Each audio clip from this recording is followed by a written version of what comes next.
Everyone, welcome back to the channel. I'm still buzzing from the national championship that happened tonight, and we're just gonna dive right into it. We're talking about Walter Clayton. Is he a legit NBA first round prospect or just another March Madness flash in the pan? Spoiler alert, I think it's the former, but no discussion of Walter Clayton can start anywhere but his insane shot making in the tournament. He was just like the audacity to back up out of a paint touch right here. I mean, yes, he has a switch on him.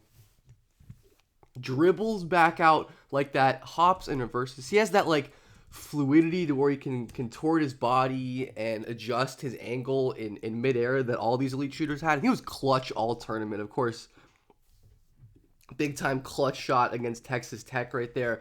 Big time clutch shot where UConn and teams throughout the tournament just hedged him, showed him two bodies, and Walter doesn't really care. You know, he could maybe hit this pass to Elijah, but why do that when you can fade to the right and hit these clutch shots? I mean, Clayton is a special shooter, and I don't know why it's black right here. I've been a huge fan of Clayton ever since he was at Iona. I considered him a legit NBA prospect in the long term, and honestly, like, this tournament is just a good example of all of the amazing shit he can do. And again, at the highest level, like, he is an incredible shooter. Like 3-4 college seasons of high level, high volume, off dribble and off movement shooting. He is an elite shooting prospect, and there's no doubt about that. He loves this side step where he can create a little space. Doesn't need a ton of space to get his shots off because he has the quick high release, but he is good at that like little sidestep space creation right there as well. And his ability to stop on a dime really helps his space creation as well. You see Clayton just like lulling Darion Williams to sleep. Yeah, again, maybe could have threaded this bounce pass to Condon, but snatches back, hops to his right. Like the footwork is so crisp and clean. Another nice sidestep there in the corner. Truly a nuclear on-ball shot maker. And he's obviously doing this stuff in the mid-range as well. And we see the change of direction. And we just see how defenses guard him. Like, UConn is going to overplay the middle and hedge out to get ready for Clayton driving to the middle. But Clayton simply just rejects into the open space, hop steps, fades away off of 1 foot, I think, right there. But Clayton, again, we see the stop-start right here. Doesn't even have to be going very fast to create space on a play like this. You can just stop his momentum, move to the left. Cardwell can't really stick with him, and Denver Jones is too late. But Clayton has this incredible forward pull-up shooting thing, which is what I was saying earlier. Like, it's so impressive to me, a lot of guys are like relying on step backs or side steps, but this takes a really difficult degree of coordination to be able to just like fluidly pick up your dribble and go right into a pull-up. And it's hard to guard, right? Because, this isn't the best defense ever, but most players, like, this is a position where, you know, most players aren't looking to shoot that. So players aren't necessarily used to it. But, you know, the double-edged sword with Walter Clayton, right? Like, his decision-making is audacious, to say the least. So at the NBA level, assuming he's not going to be like a superstar on-ball creator like he is in college, how is his decision making going to be in a smaller role? Because stuff like that just isn't as acceptable, right? When you're a role player, when you're a scaled down player, and just stuff like this. Like, these are obviously shots Clayton can make, but 22 on the shot clock, pretty much just chilling by the logo right here. Pulls up, and again, like a makeable shot for Walter Clayton. This one in the game tonight, I was like, what the hell is this one? Catches the inbound, 23 seconds left on the clock, just takes a step, fades to his right. I have no idea what Walter was thinking right here. He goes demon mode, and just everything's going up at times with Clayton. And I wonder if to what extent it's just going to be like a trait you've got to live with, where, again, we see Clayton moving off ball. He's really good at that, which we'll get to, which I think helps his case. But good pass out. I mean, I get hand locked on a three-point shooter, but just tough fadeaway against a switch that he probably could have beat off of the dribble. Just loves to take these insanely contested shots. And he isn't the best decision maker with the ball either. He's a pretty talented passer, which we'll get to, but especially when you get pressured as much as Walter Clayton did, you're gonna miss some plays. And he probably should have hit Condon rolling right here really quick, but he goes for Elijah Martin, just like picks a weird passing angle. But you can see the impact of his size too, right? The center, Samson Johnson, easily contest. Caravan sitting in the window. Not a great decision against the double team right there.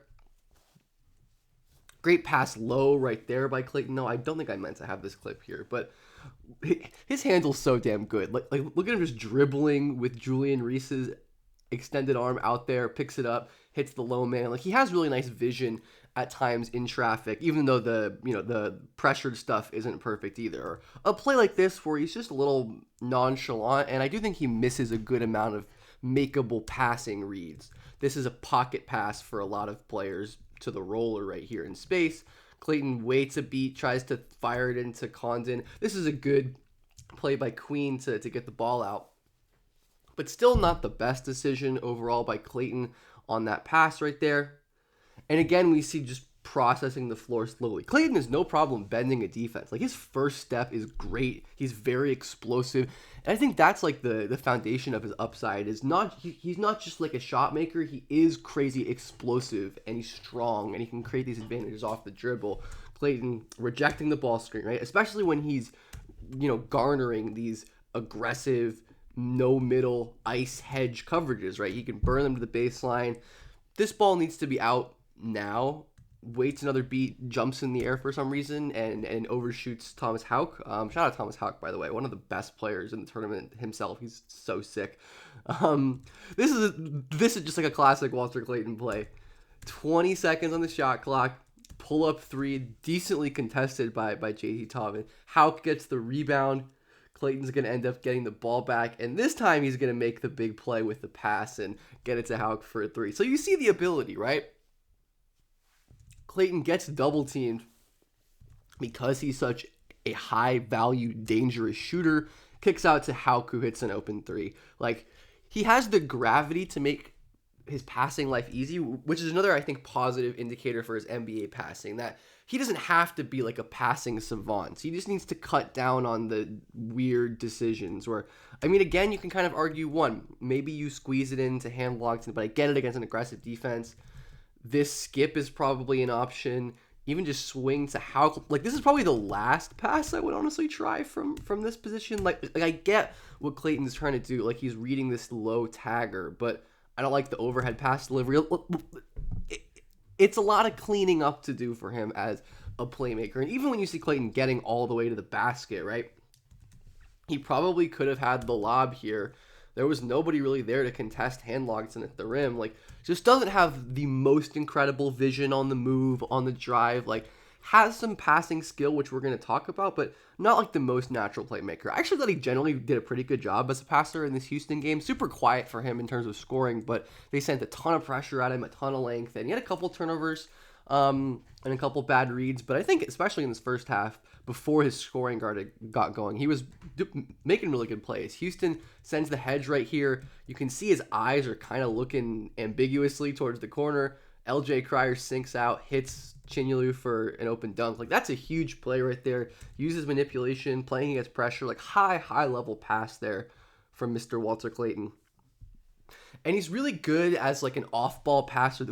This is probably my favorite pass he made the entire tournament. He's great moving off of like these zoom actions, right? Just DHO pin, DHO ball screen. This is invert, but this is more pistol, I guess. But point being, this is perfect timing and anticipation on the read. This defender at the freeze frame point is totally locking this player up, but Clayton knows that momentum is going this way. Momentum is standstill or going this way, and then the passing window is going to be there for Chinyalu. I love Bill Raftery, man.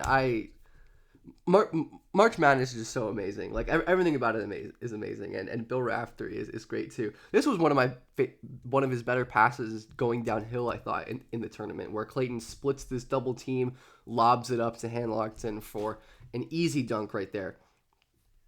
And Clayton's ability to create advantages with his hands off the dribble, like, that's what makes him so special to me outside of his shot making. Like, he splits this double team, elevates off of 1 foot comfortably, like jellies it in over Johnson. Like, he is a really impressive vertical athlete despite being under 6'3" in socks. This is just a beautiful hezzy right here. Clayton breaking down Mahaney in the open floor. And you can see how I love his footwork. Look how he chops his feet right here. Sets up Mahaney, quick cross, and from there he's gone. Ends up getting a foul call. Clayton got to the rim a ton in the tournament, and you can just see his pace, his patience and craft as a driver stand out on plays like this. Beautiful pump fake right there. The 1 foot pump fake. Emmanuel Sharp championship game shades. Just hop step. He's very good playing off of 2 feet, as we talked about. And one more thing, he's a good acrobatic finisher. His finishing is a little worrying just because of his size, and some, again, the audacious stuff he can try. But Clayton, really good job, acrobatic, kind of hanging around the rim right there. Here we see Clayton creating separation with his strength, which he's really good at, and he's especially good as an off-ball player.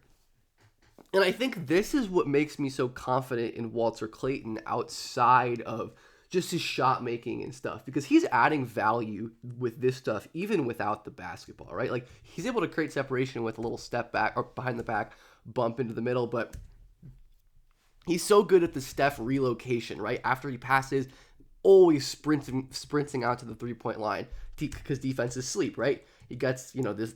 Honestly, this is great recovery by Christian Anderson, all things considered, but Clayton doesn't have it. Quick flip, dribble handoff, and Florida's great offense enables this. You see Clayton just calmly handling ball under pressure, gets to the middle, finishes with touch. Again, you can see he's not like a Anthony Edwards, crazy explosive, and he can be small at times, wingspan isn't crazy or anything, but his first step is great, and when he gets ahead of steam, blows by a great defender, Hawkins right there, explodes off of 1 foot, finishes strong, going full speed right there. He is so damn quick and strong. He has one of the best handles in the class, no doubt. And he's so good at keeping his dribble alive deep into plays. First, I noticed the strength here, just throwing defenders off. Instead of shooting the ball here like I think most players would, Clayton takes in the dribble and just walks into a wide open layup. I want to shout out Handlocks in here for the Gortat seal. Florida's bigs do this a ton. All of them do it. They're really good at sealing off lanes for Clayton to drive through. And certainly he benefits from that. But Clayton, obviously, being able to get downhill as often as he does makes that a thing. And Clayton is bursty enough to the point where most switches are not going to have much of a chance against him. Cardwell's an all right switch defender for a big, but we see just the explosive first step right here. That's crazy. I know it's a switch, but from here with the back step to here with his next step, totally buys the defender. It would be cool to do or I bet this tracking data already exists. Distance covered with first step. I think that would be so cool to see. Anthony Edwards would be insane. Or distance created, right? How much, looks like Walter Clayton with his first step created a couple pixels of distance, right? How many feet or inches or whatever. Anyways, just stuff that I think about. Anyways, Clayton again right here, an example of keeping his dribble alive, where he's you really can't hedge Walter Clayton. Teams are tempted to do it because you force him away, you make him pass, you don't give him the pull-up three, but most bigs, even an NBA guy like Janai Broom, is going to get blown by Clayton. Left-handed finish off of 1 foot. I think he's most comfortable exploding off of 1 foot. He's definitely not as explosive. It's purely off of 2 feet.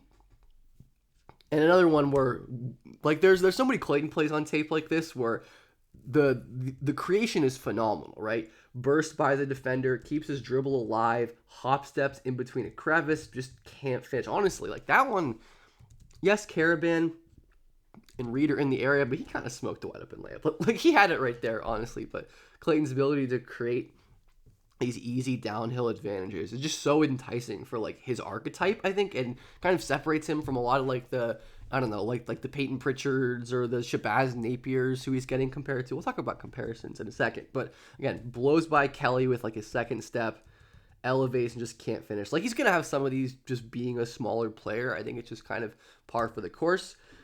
Clayton's finishing is also boosted by, like I said, his off-ball play. I think it's such a value add because it makes him scalable, right? You can play him with other guys who can have the ball and create because he's a great cutter, sets up his defender, and a lot of defenders, right, they're going to play the high side because they don't want Clayton to come around this screen and shoot, right? Clayton exploits that, backdoor, hops off 2 feet. I wish he was a little more explosive off of 2 feet, but then he might just be a lottery pick. Again, we see Clayton set up his man for really easy backdoor and draws a foul.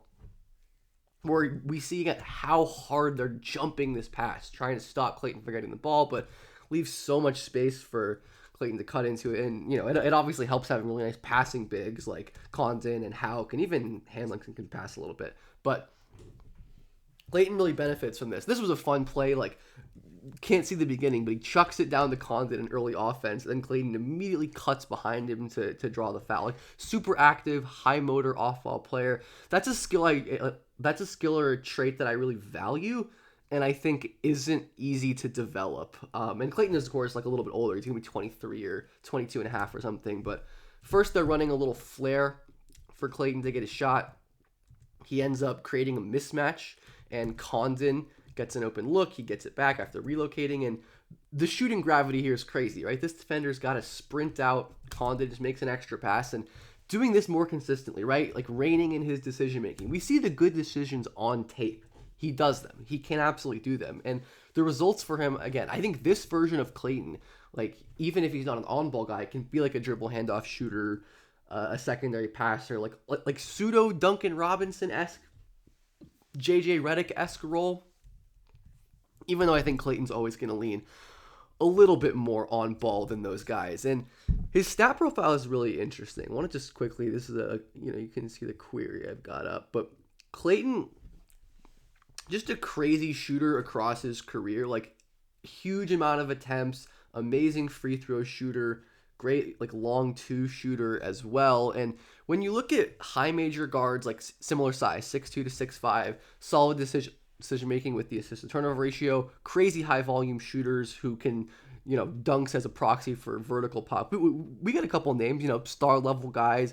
Anthony Edwards, he's obviously not Anthony Edwards, and of course he's older than a lot of these guys, but I think there's something to like the Grayson Allen, Gary Harris, Tim Hardaway Jr., like these college stars who are star scorers, the college level, scaling down in other ways. But the one that really intrigued me here is Kobe White, and they have very similar stat profiles in just terms of the Bartorvik stuff, but this is an interesting one to me because Kobe was obviously younger, taller, a little bit longer, but Kobe loved the sidestep 3. Like, we saw Walter Clayton do this, and he's maybe creating a little more distance with his sidesteps than Clayton, but tendency-wise, it's a shot that they both love to do. And yeah, I mean, this is just an excuse to watch one of my favorite prospects, Kobe White. Man, he was so much fun to watch at North Carolina, and he's creating these step backs. But I think this is like a reasonable pathway to like a offensive. I'd say Kobe White is developing into like a low-end offensive,